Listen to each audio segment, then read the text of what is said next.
하나님의 말씀은 마태복음 28장 1절로 10절까지 말씀입니다. 마태복음 28장 1절로 10절, 신약성경 51면입니다. 마태복음 28장 1절로 10절 말씀을 제가 봉독합니다. 안식일이 다 지나고 안식 후 첫날이 되려는 새벽에 막달라 마리아와 다른 마리아가 무덤을 보려고 갔더니 큰 지진이 나며 주의 천사가 하늘로부터 내려와 돌을 굴려내고 그 위에 앉았는데 그 형상이 번개 같고 그 옷은 눈같이 희건을 지키던 자들이 그를 무서워하여 떨며 죽은 사람과 같이 되었더라. 천사가 여자들에게 말하여 이르되 너희는 무서워하지 말라. 십자가에 못 박히신 예수를 너희가 찾는 줄을 내가 아노라. 그가 여기 계시지 않고 그가 말씀하시던 대로 살아나셨느니라. 와서 그가 누우셨던 곳을 보라. 또 빨리 가서 그의 제자들에게 이르되 그가 죽은 자 가운데서 살아나셨고 너희보다 먼저 갈릴리로 가시나니 거기서 너희가 배우리라 하라.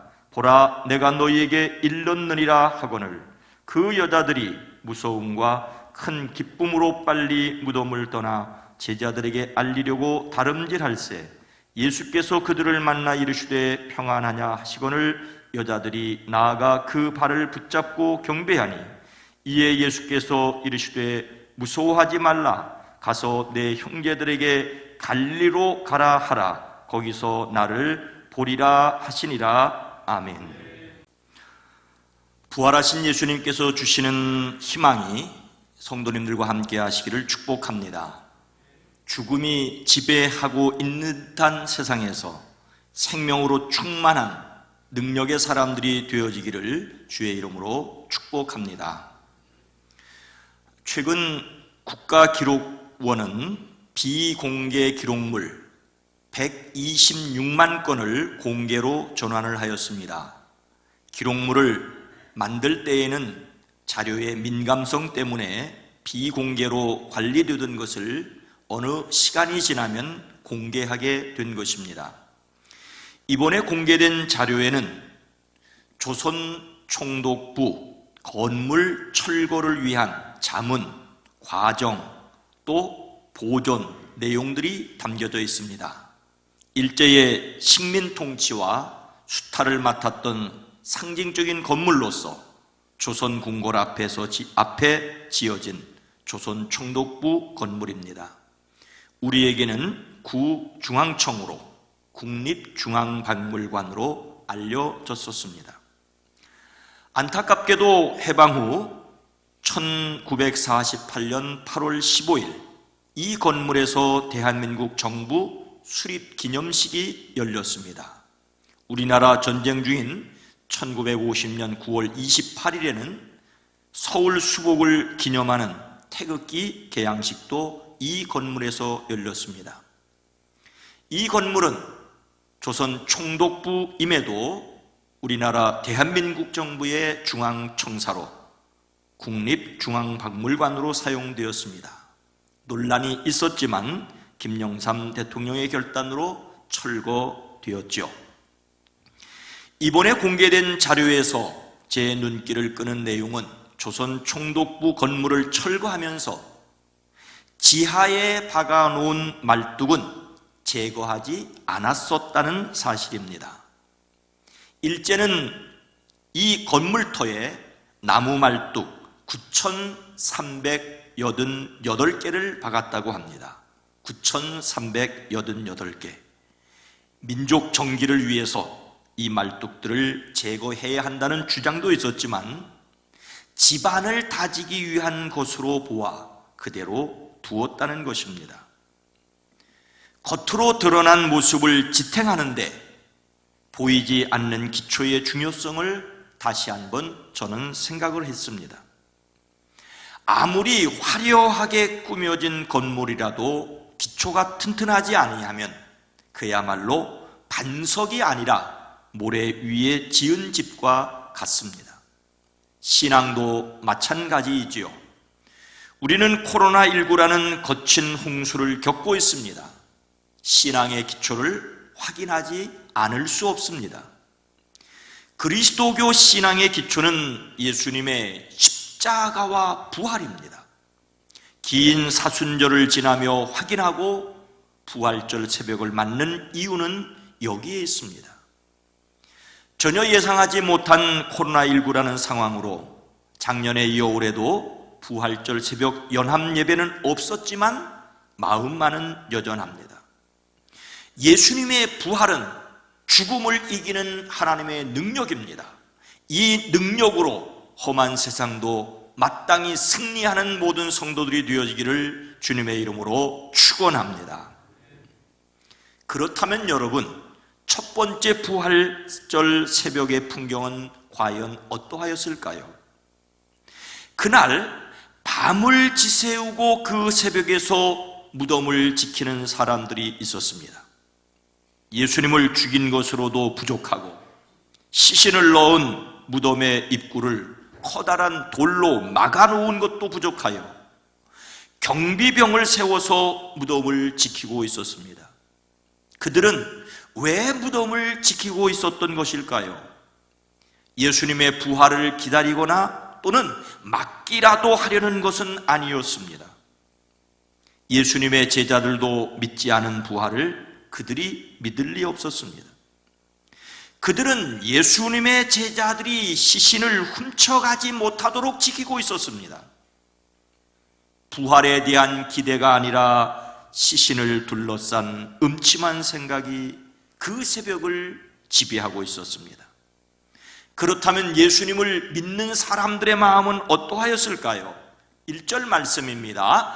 안식일이 다 지나고 안식 후 첫날이 되려는 새벽에 막달라 마리아와 다른 마리아가 무덤을 보려고 갔더니 그 잘났다던 제자들은 다 숨어버리고 그 새벽 용감하게 무덤으로 간 사람은 막달라 마리아와 다른 마리아였습니다.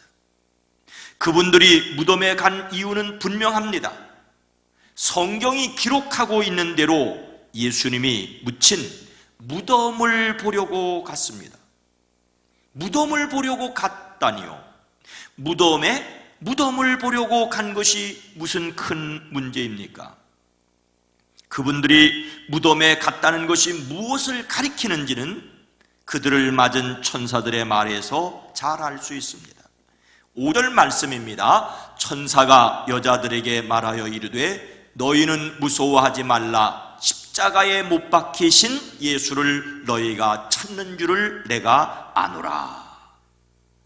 그 새벽 무덤을 찾은 사람들에게 천사는 십자가에 못 박히신 예수를 너희가 찾는 줄을 아노라고 하였습니다.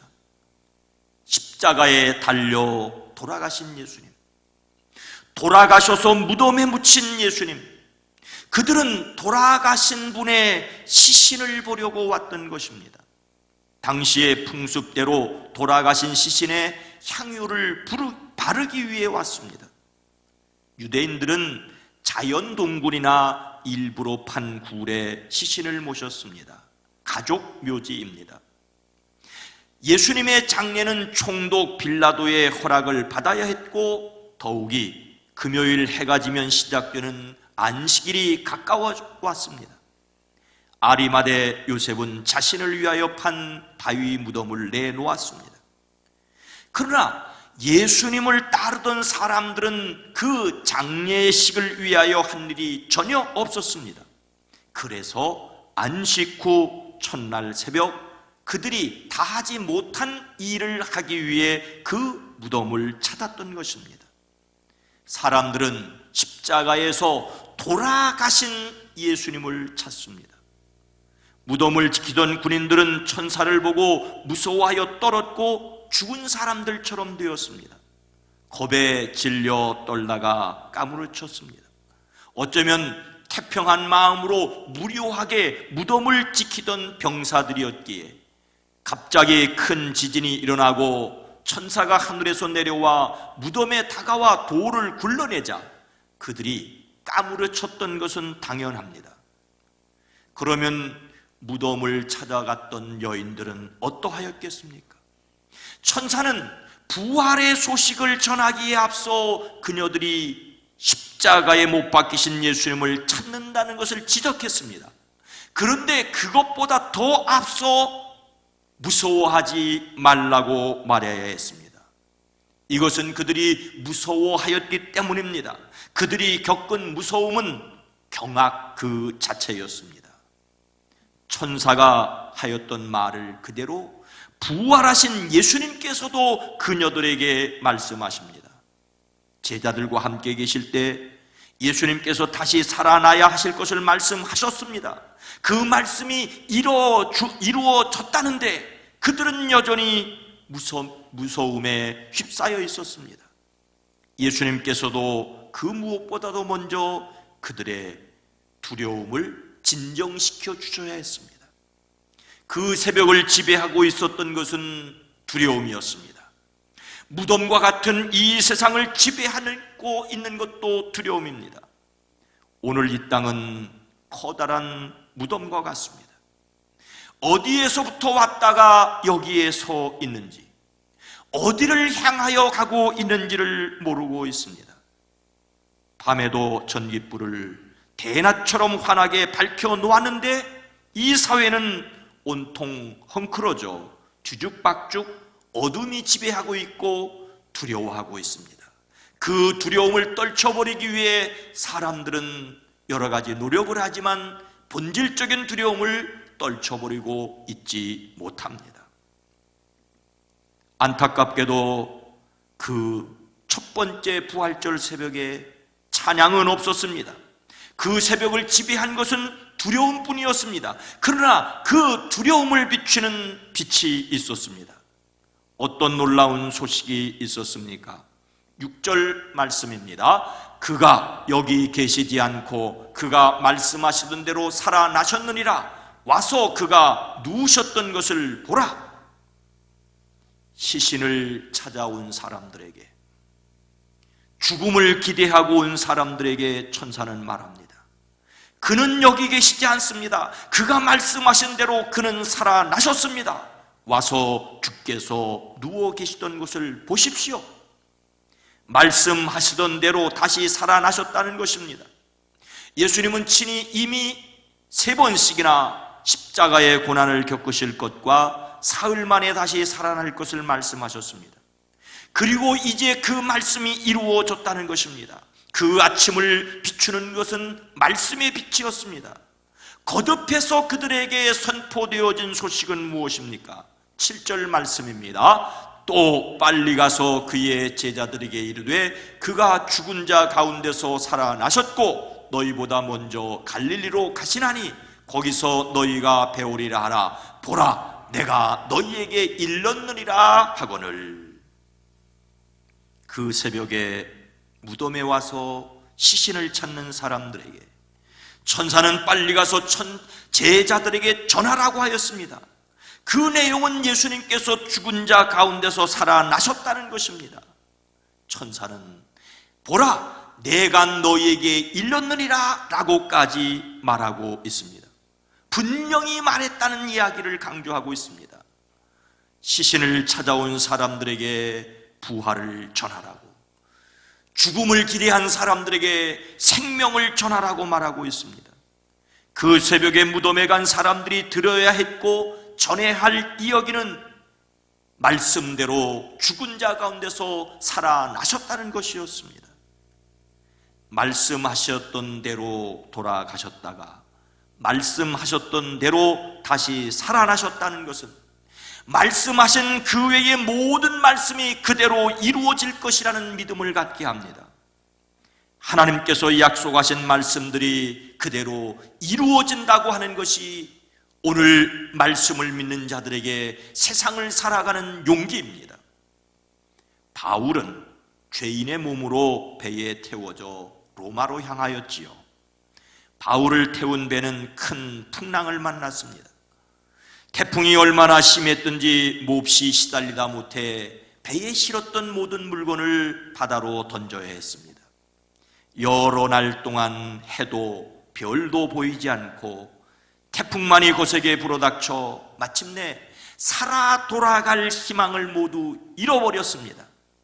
그때 바울이 일어나 이렇게 말합니다. 바로 어젯밤에 하나님의 천사가 나타나서 나더러 두려워 말라고 하며 나와 동행하는 여러분을 하나님께서 이미 모두 나에게 맡겨주셨다고 했습니다. 그러니 여러분 기운을 내십시오. 나는 하나님께서 일러주신 대로 모든 일이 이루어지리라고 믿습니다. 그러므로 여러분이여 안심하라. 나는 내게 말씀하신 그대로 되리라고 하나님을 믿노라. 세상을 살아가는 그리스도인들에게도 두려움이 있을 수 있습니다. 사람인데 어찌 고난이 두렵지 않으며 더군다나 죽음이 두렵지 않겠습니까? 하지만 말씀 그대로 이루어질 것을 믿기에 두려움을 이길 수 있습니다. 세상 끝날까지 주님께서 우리와 항상 함께 계시리라고 약속하셨기 때문에 세상에서 비록 환난을 당하나 담대하라고 승리를 약속해 주셨기 때문에 우리는 용기를 가질 수 있습니다. 하나님께서 약속하신 말씀이 그대로 이루어질 것을 믿기에 어둠이 지배하고 있는 듯한 세상이지만 담대하시기를 부활하신 주님의 이름으로 축원합니다. 죽음을 허적이다. 생명을 만난 사람들은 어떻게 살아야 할까요? 무덤을 찾아온 사람들에게 예수님께서 살아나셨다는 소식을 전한 천사는 또 무엇을 이야기했습니까? 다시 7절 말씀을 함께 읽습니다. 또 빨리 가서 그의 제자들에게 이르되 그가 죽은 자 가운데서 살아나셨고 너희보다 먼저 갈릴리로 가시나니 거기서 너희가 배우리라 하라. 보라 내가 너희에게 일렀느니라 하거늘. 시신을 찾아온 사람들에게 천사는 예수님께서 다시 살아나셨다는 소식과 함께 예수님께서 갈릴리로 가셨다라고 전하고 있습니다. 그리고 빨리 가서 제자들에게 그것을 전하라고 하였습니다. 그런데 왜 하필이면 갈릴리입니까? 갈릴리는 어떤 곳입니까? 갈릴리는 예수님께서 제자들을 부르신 곳입니다. 공생의 3년간의 대부분을 보내셨던 곳입니다. 제자들을 부르시고 훈련시키시고 말씀하신 곳입니다. 천사에게서 예수님이 부활하셨다는 말을 들은 분들은 무서움과 큰 기쁨이 엇갈려 급히 무덤을 떠났습니다. 이 소식을 그의 제자들에게 전하려고 달려갔습니다. 그런데 갑자기 예수님께서 나타나셔서 그들에게 평안을 빌어주십니다. 그리고 또 무엇이라고 말씀하십니까? 10절 말씀입니다. 이에 예수께서 이르시되 무서워하지 말라. 가서 내 형제들에게 갈릴리로 가라 하라. 거기서 나를 보리라 하시니라. 또 갈릴리입니다. 예루살렘이 아니라 갈릴리에서 제자들을 만날 것을 말씀하십니다. 이렇게까지 갈릴리를 말씀하시는 이유가 무엇입니까? 그것은 마태복음 마지막 부분에 잘 나타나 있습니다. 가룟 유다를 제외한 11제자가 갈릴리에서 예수님이 지시하셨던 그 산에서 예수님을 배웠고 기뻐하였습니다.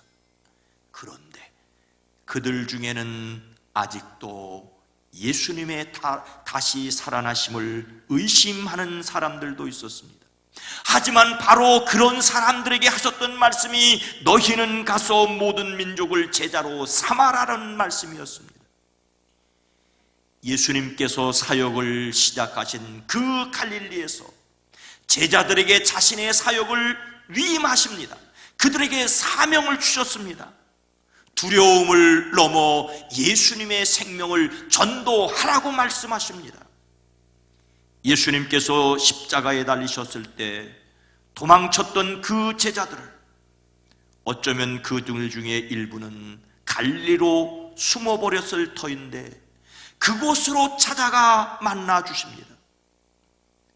하나님같이 될 것이라는 뱀의 말에 속아 선악과를 따먹고 하나님의 낯을 피하여 숨어버린 아담과 하와에게 하나님께서 찾아가 주셨던 것처럼 예수님께서 도망친 제자들을 그 바닷가로 찾아가셨습니다.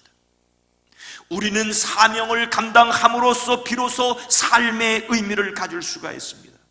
왜 사는지를 모르는 사람들에게 살아갈 이유가 생겼다는 것보다도 소중한 것은 없습니다. 삶의 이유와 목적을 잃어버리고 살아가는 것은 살아있으나 살아있는 것이 아닐 수 있습니다. 꺼져가는 육체의 생명의 심지를 돋우는 힘은 바로 해야 할 일을 아는 것입니다. 사명 때문에 죽을 수도 있지만 사명 때문에 모진 생명을 지켜가야 하기도 합니다. 부활하신 주님이 주시는 사명을 기억하고 담대하게 살아가는 용기가 여러분 모두에게 있어지기를 주님의 이름으로 축원합니다. 사랑하는 성도 여러분, 우리는 겉으로 드러나 보이지 않는다고 기초를 소홀히 하는 경향이 있습니다. 코로나19는 우리의 민낯을 그대로 드러내고 말았습니다. 모이는 것이 얼마나 중요한지를 깨우쳐 주었지만 우리는 삶의 예배는 고사하고 예배당에 모이는 예배가 전부인 것처럼 신앙생활을 해오지 않았나 하는 반성을 할 수밖에 없습니다. 조선의 1884년 갑신정변 이후 조선의 정세는 매우 불안하고 혼돈스러웠습니다. 당시 국제사회는 조선을 소망 없는 은둔의 땅으로 보았습니다. 그러나 황무지이기 때문에 더욱 복음을 증거해야 한다고 믿은 젊은 선교사들이 있었습니다. 그분들은 언더우드와 아펜셀러였습니다. 그분들은 순교의 각오로 파송을 지원했습니다.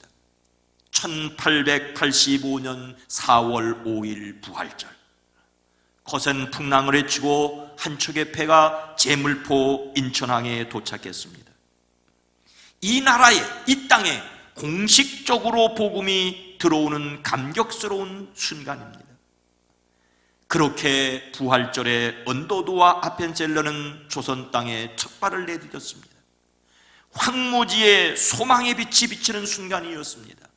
감리교 선교사인 아펜젤러는 본국에 보낸 첫 선교 보고서에서 이날의 감동을 이렇게 밝혔습니다. 우리는 부활절에 이곳에 왔다. 그날 사망의 철장을 쳐부수고 부활하신 주님께서 조선의 결박을 끊어주시고 하나님의 자녀로 빛과 자유의 세계로 인도해 주시기를 기도했다. 아펜젤러의 기도대로 부활하신 주님께서는 이 땅의 결박을 끊어주셨고 빛과 자유의 세계로 인도해 주셨습니다. 그러나 지금 우리는 어떤 모습입니까? 이 땅에서 예수님을 믿는 사람들의 모습은 어떻습니까? 다른 사람들에게 어떻게 보이냐라고 하는 것은 어떤 면에서는 중요한 문제가 아닐 수도 있습니다. 다만 우리는 과연 하나님 앞에 빛이인가를 기억해야 합니다. 성경은 우리에게 말씀하십니다. 너희는 믿음 안에 있는가? 너희 자신을 시험하고 너희 자신을 확정하라. 예수 그리스도께서 너희 안에 계신 줄을 너희가 스스로 알지 못하느냐? 그렇지 않으면 너희는 버림받은 자리라. 우리는 세상 사람들 때문이 아니라 하나님 앞에 서야 함으로 우리 자신의 믿음을 돌아보아야 합니다. 예수님을 따르던 제자들은 모두 숨었습니다. 용기를 내어 그 새벽에 무덤을 갔던 사람들조차 십자가에 달려 돌아가신 예수님의 시신을 보려고 갔었습니다. 이런 사람들에게 천사는 말씀하신 대로 살아나셨다는 부활의 소식을, 생명의 소식을 전해주었습니다. 그리고 그런 제자들을 갈릴리에서 만나 세계 복음화의 사명을 주셨습니다. 그리고 136년 전 부활절 이 땅에까지 복음이 전파되었고, 그리고 오늘 여기 우리에게까지 전도되었습니다.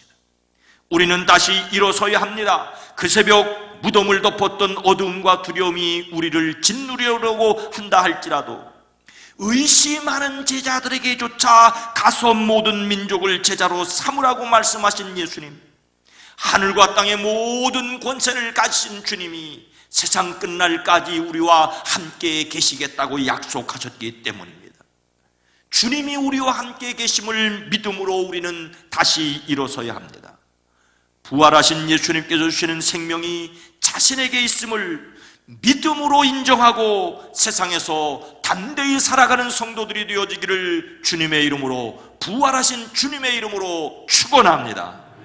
거룩하신 하나님, 자비로우신 주님, 3년씩이나 예수님을 따라다니고 기사와 이적과 표적을 보았지만 주님이 십자가에 돌아가시자 다 숨어버렸고, 용감하게 그 새벽 무덤을 찾아갔던 사람들조차 죽음을 기대하고 시신을 배우고자 찾아갔지만 주님은 말씀하셨는 대로 부활하셨고 생명이 되셨고, 그 말씀대로 오늘 우리 속에서 성령으로 함께 계심을 믿게 하시니 감사와 찬송을 올려드립니다.